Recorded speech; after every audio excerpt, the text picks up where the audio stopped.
네, 여러분 좀 쉬었다 오셨나요?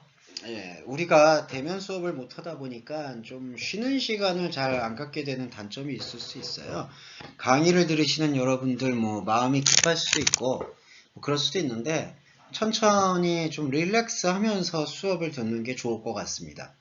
특히 이제 한국의 자연과 문화답세는 한국이라는 국가가 어떤 자연 환경을 보존하고 있는가 그런 것들을 여러분과 함께 조금은 러프하지만 프리덤하게 자유롭게 나눌 수 있는 시간이었으면 좋겠어서요. 너무 부담 느끼지 말고 들으셨으면 좋겠습니다. 릴렉스 하시면서 들으시면 좋을 것 같아요. 한국의 자연과 문화사업사 2강 두 번째 시간을 맡았고 저는 이 강의를 주도하고 있는 글로벌 한국학과 주원규 겸임교수입니다. 자, 두 번째 시간을 시작을 해볼게요. 두 번째 시간은 한국의 명산을 이제 좀 살펴볼게요. 그러니까 자, 전체적으로 이번 주에 여러분 들으시게 될 한국의 자연과 문화답사의 서브젝트는 마운틴, 산이에요. 산을 공부할 것인데 앞서 첫 번째 시간에 한국의 산의 특징에 대해서 몇 가지 말씀을 드렸죠. 한국의 산은 아시아의 평균 높이보다도 현저히 낮다. 그러니까 높지가 않다는 얘기예요. 그러니까 산을 잘 오르고 내릴 수가 있어. 그러니까 산을 뭐 올라가고 내려가는 게 나 어떤 뭐 특별하게 계획이나 결심을 해가지고 올라가야 돼 그럴 필요성이 없다는 거죠. 그러니까 산을 편하게 오르내릴 수 있는 구조가 됐다는 거예요. 한국의 그 지형이. 그리고 또 하나는 산맥이 많다. 그리고 산이 많다는 거예요. 국토의 한 3분의 2를 차지할 정도면 엄청 많은 거죠, 솔직히. 네, 그렇게 많다. 그렇게 생각을 해보시면 좋을 것 같네요. 자, 그리고 보실 게 여러분 한국의 명산을 이제 한번 볼게요. 명산 시리즈라고 제가 잡았는데 사실 시리즈라는 말이 좀 무색하게 딱 두 가지 산으로 말씀드릴 것 같아요. 한라산과 그리고 지리산. 자, 한라산은 어디에 위치했냐면 제주도에 위치했어요. 자, 여러분 제주도가 어디 있는지 아시죠? 한국의 제주도. 한라산이 제주도에 위치했는데 제주도는 저기 어디에 위치해 있느냐? 비행기 타고 제주도 저명을 지면은 남한에서 가장 높은 산으로 알려져 있어. 사우스 코리아에서. 섬이에요, 제주도는. 그러니까 제주도에서 가장 넓은 지역을 포괄하면서도 가장 높아. 이게 바로 한라산입니다. 제주도 전역을 지배한 한라산은 남한에서 가장 높은 산으로 높이가 뭐냐? 높이가 약 1947m예요.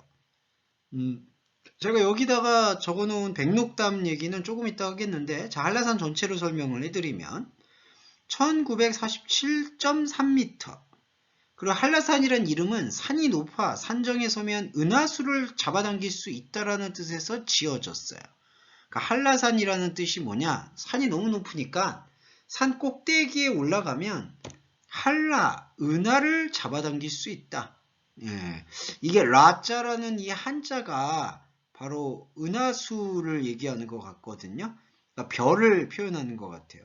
근데 한라라는 뜻은 이 은하수의 마음, 은하수의 찬란함을 뭔가 뭐 녹인다, 녹아내린다 이런 뜻이 있기 때문에 그만큼 높게 하늘과 맞닿아 있다라는 사실을 조금은 강조하는 뜻을 갖고 있는 네이밍이다. 이렇게 생각하시면 되겠어요. 그리고 또 다른 이름으로도 이렇게 많이 쓰였어요. 한라산은 부악, 원산, 선산, 두무악, 영주산, 불화산, 혈망봉, 여장군 등으로도 불려왔다. 산의 이름이 아닌 것도 있네요. 두무악, 혈망봉, 여장군 뭐 이렇게 쓰이기도 했어요. 이건 아마 정치적이고 역사적 상황이 변하면서 사람들이 다르게 붙여왔던 것 같아요. 근데 제주도는 오늘날 좀 자리를 잡은 이름이죠. 제주도의 한라산은 은하설을 잡아당길 수 있다라는 산 뜻이니까 좀 자리를 잡은 거라고 추정이 돼요. 자, 동국여지 승ям이라고 이거 역사서가 있어요. 한국의 오래된 역사서인데 역사책. 동국여지 승ям이라는 역사책에는 1002년과 1007년에 분화했다는 기록 그게 남아있고 1455년과 1672년에 지진이 발생해서 큰 피해가 있었다는 기록이 남아있어요. 자, 동구여지승ям이 옛날 역사책인데 그때 보면 한라산에 지금으로부터 한 1000년 전이네요. 1002년과 1007년에 분화했다는 기록이 있다. 분화, 여러분 분화가 뭔지 아시죠? 화산이 폭발했다는 뜻이에요. 아까 후지산 설명드릴 때 후지산이 휴화산이라고 말씀을 드렸잖아요. 여기 한라산도 명실상부, 명백히는 좀 이렇게 휴화산이죠. 사실은 뭐 화산이 거의 나지 않는다라고 할 수 있는데 화산 폭발가 별로 없다라고도 할 수 있겠지만 그래도 휴화산이에요. 그러니까 옛날 역사책에 보면은 1002년과 1007년에 화산이 폭발했다라는 그 기록도 의미심장하게 볼 수 있다라는 부분이 있고요. 1455년과 1670년에 지진이 발생해서 큰 피해가 났었다는 기록도 남아있어요. 네. 한국에 보면은 경상도 쪽의 지역 속에서 약간 그 지진의 영향권에 있는 지역들이 있다. 이런 어떤 그 생각을 밝히고 있는 학자들도 있는데 정확하지는 않아요. 하지만 중요한 건 지금 이 한라산은 1455년과 1670년에 지진이 발생해서 큰 피해가 있었다는 기록이 남아있다. 이거는 좀 우리가 기억해 둬야 될 것 같네요. 자, 그리고 한라산 정상에는 지름 약 500m에 이르는 엄청난 큰 호수인 백록담이 있다. 그러니까 산 정상에 이만큼의 백록담 호수가 있다는 거죠. 이 호수가 이제 물을 보관하는 걸로, 빗물을 보관하는 거겠네요. 그리고 약 360여 개의 측화산, 해안지대의 폭포와 주상절리, 동굴과 같은 화성지형 등 다양한 지형 경관이 발달했다. 아주 다양한 지형 경관이 발달했다라고 알려져 있어요. 자, 또한 이게 제주도가 날씨가 따뜻해요. 그러니까 제주도가 한반도로 따지면 한반도 육지 지역은 뭐 아무리 온난화의 영향을 받았다, 기후변화의 영향을 받았다고는 하지만 아직까지도 겨울과 여름의 차이는 또렷해요. 그러니까 여름 때 너무 덥고 겨울 때 아주 춥고 하는 그런 어떤 기온의 변화가 뚜렷해요. 하지만 제주도 지역만 와도 약간 동남아시아 기후와 조금 비슷한 게 있어요. 난대성 기후라는 거죠. 그러니까 온도가 높아요. 그러니까 대부분 희귀식물이 많고 해안에서 정상까지 다양한 식생 변화가 매우 특징적이고, 그리고 무엇보다 이제 이 한라산이 경관이 정말 뛰어나요. 그러니까 경치가 정말 뛰어난 편이다. 이렇게 표현을 해볼 수가 있는 거죠. 그리고 1970년대에 3월 24일 날 한라산 국립공원으로 지정이 됐습니다.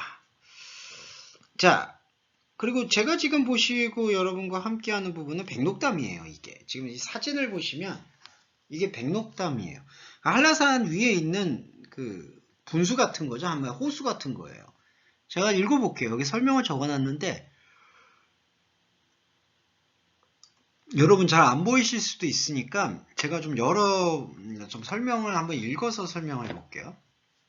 백록담, 화산 분출 시 조성된 분화구에 둘레 약 1720m, 깊이가 약 110m에 이르는 거대한 화산호수. 그러니까 화산호수라고 표현하는 게 맞겠네요. 여러분 사진 있으면 나중에 제가 보여드릴 텐데, 후지산에도 보면은 이런 어떤 화산호수가 존재하죠. 네.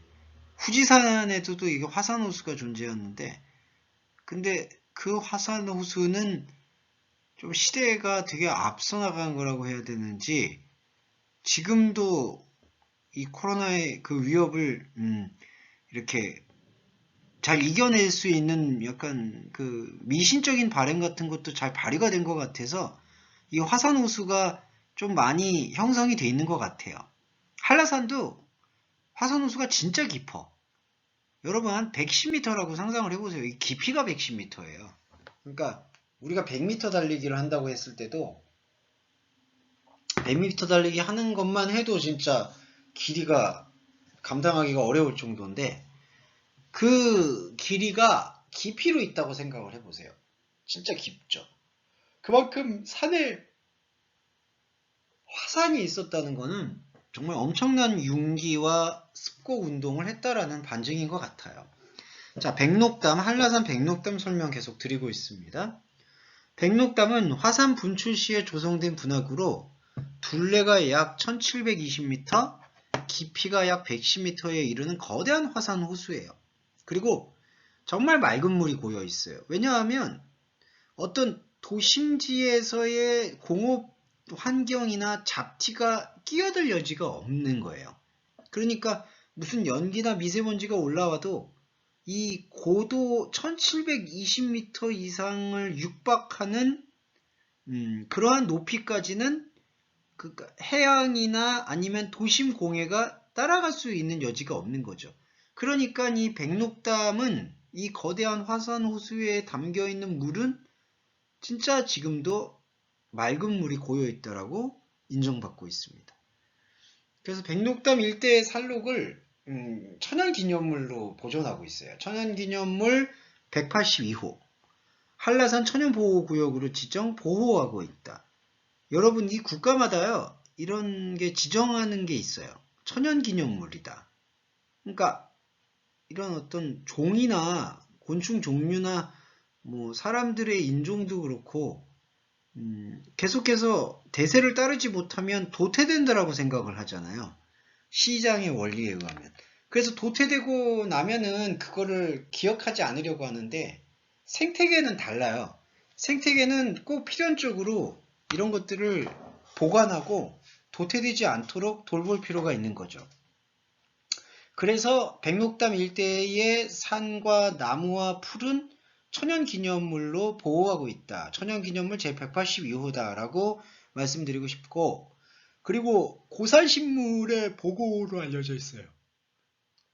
고산식물이 뭐냐? 높은 곳에, 그러니까 지대에, 그러니까 지대가 높은 곳에 살고 있는 식물이죠.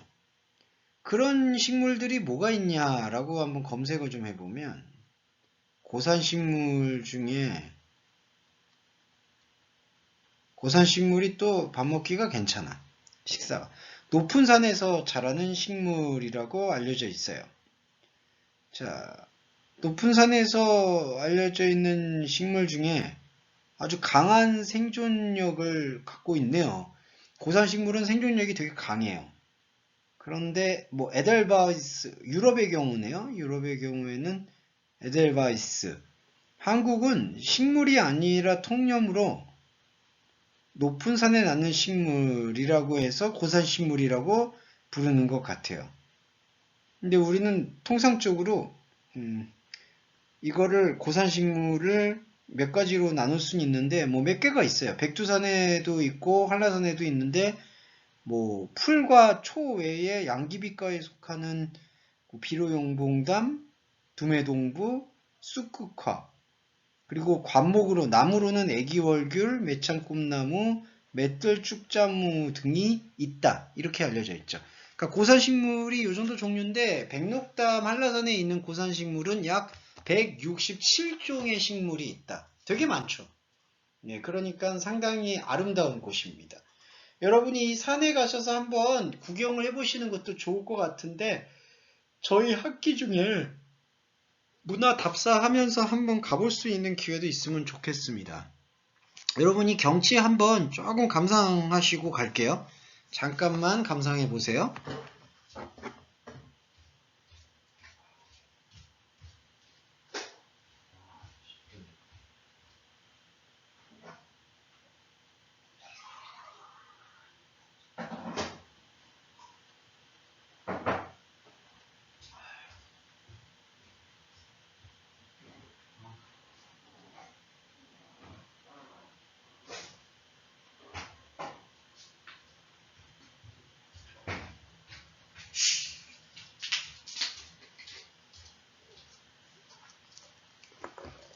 자, 여러분 감상 좀 하셨죠? 자, 다음 보겠습니다.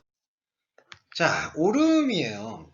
오름. 오름이라는 거, 그러니까 이게 지금 이 한라산 안에 여러 가지 명소인데 좀 소개해 드릴게요. 오름이란 화산 폭발 시 용암 분출물이 퇴적하여 생성된 기생화산구를 뜻하는 제주도 방언이에요. 자, 방언이 뭐냐면 각 지역마다 있는 사투리라고 하면 되겠습니다. 여러분 베트남이나 일본에서도 지역마다 좀 사투리가 다르죠? 수도가 잠깐만. 만약에 도쿄하고 오키나와하고 일본 같은 경우도 사투리 다르잖아요. 그러니까 사투리 같은 거예요. 그 지역말. 이게 뭐냐? 근데 그래서 오름이라고 이거를 정해 놓았는데, 오름이라는 게 화산이 폭발할 때 용암 분출물이 퇴적하여 생성된 기생화산구. 그러니까 한라산도 아시겠지만은 이제 화산이 폭발해서 만들어진 산이잖아요. 그러니까 화산이 폭발할 때 뭐가 튈까요? 용암이 튀죠. 용암 분출물이 튀어요. 그래서 용암 분출물이 튀어서 이렇게 그 분출물들이 퇴적해. 그러니까 이게 퇴적이라는 게 녹아서 쌓여. 녹아서 쌓여서 하나의 어떤 지형을 만든 거죠. 자, 사진 한번 볼게요. 이게 지금 한라산 안에 있는 거예요. 이 산이 진짜 크죠. 그러니까 산이 크고 넓은 거죠. 한라산 안에서 여기 보시면 한라산 기슭 여기저기에 분포되어 있는 조그만 산들인 거예요. 자, 한라산이 위에 있고, 그리고 한라산이 하나 있다고 치면 한라산에서 화산이 팍팍팍 터졌어. 화산이 폭발했어. 거기서 용암이 밖으로 튀어나왔네. 한라산 밖으로. 그 용암이 튀어나왔던 게 굳었다는 거예요. 야, 놀랍죠? 그래서 여기 지금 사진 보시면 용암이 굳어서 만들어진 산이다 해서 오름이라고 하는 거예요. 조그만 산이에요. 그래서 이게 현재 제주도에는 한라산을 중심으로 약 368개 정도가 있어요. 그 대부분의 이 오름에 올라가면 정상에 크고 작은 그 분화구 흔적이 남아있어요. 분화구가 뭐냐면 이게 화산이 폭발하고 용암의 분출물이잖아요. 그래서 용암 분출물의 흔적을 분화구 흔적이라고 볼 수가 있겠죠. 네. 그래서 이 분화구의 흔적이 남아있고 현재 약 368개 정도가 있어요. 오름이란 화산 폭발 시 용암 분출물이 퇴적하여 생성된 기생화산구를 뜻하는 제주도 방언. 네. 그래서 한라산 기슭 여기저기에 분포되어 있다. 그래서 여러분이 제주도 관광을 갔을 때, 그리고 한국의 문화유산 중에 유일하진 않죠. 여러 가지 반도니까 섬이 많은데, 섬에 찾아가면은 보실 수 있는 특징이 바로 이 오름이라는 걸 볼 수가 있다. 이렇게 소개해드리고 싶고, 더 넘어갈게요. 자, 오백나한이라고요. 이게 이제 불교예요.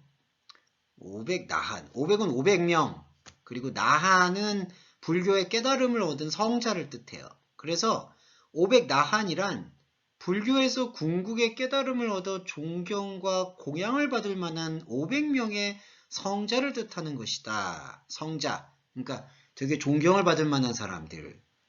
그래서 이게 한라산 등산로, 한라산 트레킹 코스의 영실기암으로 알려진 병풍바위를 가리킬 때 이렇게 뜻해요. 그러니까 마치 그 500개의 돌기둥이 능선을 따라서 장엄하게 하늘로 치솟아 있기 한 그 산의 모습이 그 마치 500명의 성자들을 일컫는 500나한을 마주하는 것과 같은 어떤 신비로움을 안겨준다. 이렇게 해석을 해볼 수가 있어서 이 한국의 명산 시리즈 중에 한라산 중에 이 500나한이라는 명소가 있어요. 그 명소를 한번 또 찾아가 보시면 되겠죠. 자, 한라산에 지금 명소가 몇 개였죠? 백록담 있었죠? 그리고 오름 있죠? 그 화산이 터졌을 때 용암 분출물들이 이렇게 흔적을 남긴 거. 그리고 또 하나 뭐가 있죠? 지금 500나한 말씀드린 거예요. 500개의 돌기둥이 능선을 따라 장엄하게 치솟아 있어서 마치 그걸 500나한으로 마주하는 것 같은 착시를 준다. 그런 뜻이죠. 500나한. 여러분 이 사진은 근데 500나한 직접 사진은 아니에요. 제가 그러니까 그 500나한이라는 게 어떤 이미지인지를 조금 설명해 드리기 위해서 이 사진을 가져온 거고, 여러분이 구글을 한번 진짜 검색을 해보시면 이렇게 검색을 해봐야 돼요. 한글로 제주도 500나한 이렇게 검색을 해보면 금방 나와요. 자, 한국의 명산은 이렇게 한라산 중에 500나한이 이렇게 설명이 되고 있어요. 자, 예쁘죠? 자, 한라산의 또 명소예요. 선작지왓. 자, 여러분 따라해 보세요. 선작지왓. 이것도 제주도 방언인데, 자, 이게 지금 한라산에 뭐냐? 한라산의 윗세오름과 방아오름이 양쪽으로 나란히 늘어서 있는 고산의 초원을 말하는 거예요. 그래서 작지라는 거는 조금 작은 돌이란 뜻이고, 왓이라는 것은 벌판이란 뜻의 제주방언으로 돌들이 널려있는 벌판을 뜻하는 말이 바로 한라산에 있는 선작지왓이에요. 선작지왓. 저도 발음이 어려워 이게. 그러니까 이게 산을 여러분 올라갈 때 한국의 산은 경사가 되게 가파르잖아요. 그러니까 올라가다 끝나 막 그냥. 그러니까 평평한 게 없어. 무조건 쭉 올라가야 돼. 근데 제주도의 한라산은 그것만이 아니라 아주 평평한 초원이 존재한다는 거죠. 산에. 근데 이 산에 지금 보시면 알겠지만 지금 가을에 이게 철쭉이 핀 거예요. 그러니까 산에 이렇게 꽃이 만발한 거네. 예쁘지 않습니까? 이제만 지금 가을 정도의 사진을 제가 딱 찍은 건데, 야, 여기 올라가 보면 정말, 좋아. 그러니까 한국의 산이 또 이런 맛이 있어요. 그래서 이게 선작지왓이야. 한라산의 윗세오름과 방아오름이 나란히 늘어서 있다. 그러니까 경사가 갑자기 어느 높이에서 딱 없어져 버린 거야. 그래서 초원, 벌판 아시죠 여러분? 필드가 그냥 펼쳐져 있어요. 그래서 이게 한라산의 선작지왓이 그 대한민국의 그 식물을 연구하는 데 있어서는 매우 중요한 의미를 가진다고 해요. 왜냐하면 그 한국은 포시즌이잖아요. 계절마다 바뀌어요. 계절이 바뀌네요. 그럼 계절이 바뀔 때마다 사계절의 신비스러움들이 계속해서 우리한테 어떤 인스피레이션을 주죠. 영감을 주죠. 그런 영감을 우리가 계속해서 흡수하고 느낄 수 있는 데 있어서는 매우 중요한 의미를 지니는 게 바로 이 선작지왓이라고 일컬어지는 한라산의 내용이다. 이렇게 좀 정리해 볼 수가 있겠네요. 자, 하나 더 말씀드릴까요? 자, 성판악. 한라산 등반 시 거쳐야 하는 여러 갈래 코스 중에 하나로 이제 성판악. 자, 이것도 여러분 이게 계단이 좀 사진 보시면 보이시죠? 이게 계단 타고 올라가는 거야, 막 끊임없이. 그러니까 산을 올라갈 때. 이게 이제 그 한라산 정상으로, 그러니까 모든 산은 정상으로 오르는 코스가 있잖아요. 그래서 코스로 올라가는 어떤 그런 코스 중에 하나라고 알려져 있네요. 한라산 등반 시 거쳐야 하는 여러 갈래 코스 중에 하나가 바로 이 성판악인데, 이 트레킹 코스가 페이머스해요. 그래서 성판악 코스는 관음사 코스와 더불어 백록담이 보이는 화구련 코스까지 오를 수 있는 한라산 동쪽 코스로 경사가 상당히 완만해요. 그러니까 경사가 되게 가파르면 사람이 그걸 되게 올라가기 힘들잖아요. 운동하기도 어렵고. 그래서 경사가 완만해가지고 아마 한라산의 정상까지 등정하는 데 있어서는 어려움이 없는 걸로 알고 있어요. 2003년 3월부터 정산 등반이 뭐 사계절 상관없이 연중 가능하게 되어 있네요. 그리고 여기 제주도와 서귀포, 그러니까 제주시와 서귀포도 시 이름인데, 제주시와 서귀포를 잇는 516 도로의 중간 지점에 가장 높은 곳에 성판악 휴게소가 있어요. 스테이션이 있는데, 이곳이 한라산으로 오르는 등산로 중에 하나인 성판악 등산로가 시작되는 곳이에요. 그 스테이션에서부터. 그리고 등산로에는 그러니까 트레킹 코스를 걷다 보면 서나무 등 활엽수가 우거져서 산림욕 하면서 걷기에 좋아요. 여러분, 산림욕이라는 게 뭐냐면 그 나무의 피톤치드 공기를 이렇게 흡수하는 거죠. 그러니까 이 도심지에 찌든 공기와 공해로부터 벗어나서 이 마운틴만이 줄 수 있는 어떤 산림의 그 청명함, 그 아주 퓨어리티한 스멜, 그걸 느낄 수가 있는 거예요.